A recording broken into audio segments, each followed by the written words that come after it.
Привет, друзья! Дольф Лундгрен – известный шведский актер и спортсмен, а также мастер боевых искусств и режиссер. Прославился благодаря роли в «Рокки IV», где он предстал в образе русского боксера Ивана Драга. Позднее в его кинокарьере были взлеты и падения, которые только закалили характер исполнителя. Дольф Лундгрен родился 3 ноября 1957 года в пригороде Стокгольма в обычной семье среднего класса.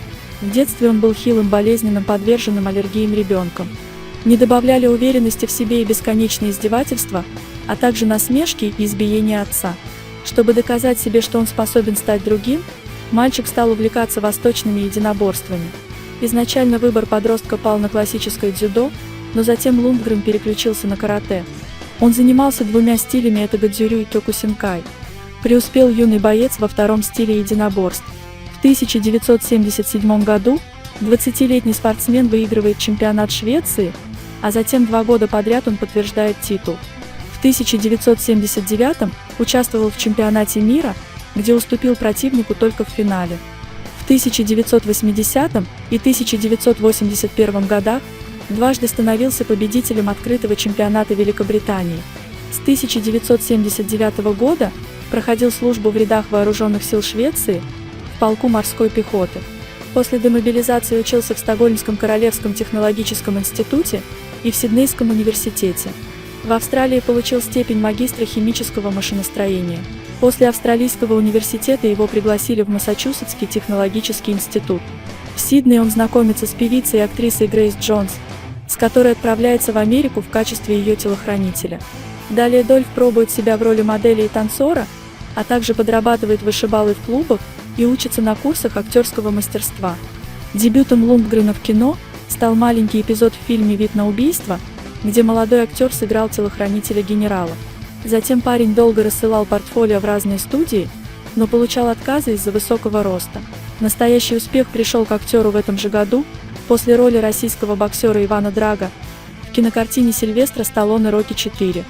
Эта роль для актера стала поворотной и знаковой. Позднее он еще не раз возвращался к образам мужественных солдат-спортсменов и наемных убийц.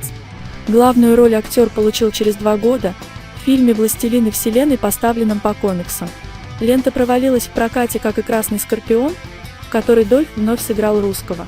Следующие фильмы «Каратель» и «Ангел тьмы» также были приняты весьма прохладно.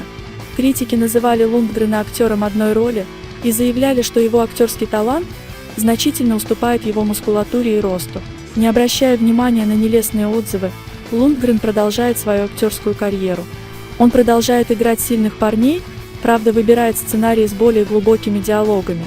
Самыми известными картинами того периода стали «Разборка в маленьком Токио», в котором Лундгрен играет полицейского, сражающегося против японской мафии, и «Универсальный солдат», где его партнером стал Жан-Клод Ван Дамм. Эксперты продолжали нещадно критиковать мастерство актера, но эти фильмы имели большой коммерческий успех и очень понравились зрителям. После этого карьера актера пошла на спад. В 2005 году он дебютировал как режиссер, сняв боевик «Механик», в котором исполнил главную роль. Далее Лундгрен вернул популярность благодаря 3-й части «Универсального солдата», где играл постаревшего Эндрю Скотта. В том же году актер участвует в съемках «Неудержимых». Главной премьерой для Лундгрена стало его появление в спортивной драме «Крик 2». На данный момент актер продолжает сниматься в фильмах и держит себя в отличной физической форме. В свободное время он занимается карате и ходит в спортзал. Ставим лайк и подписываемся на канал, чтобы не пропустить следующие видео.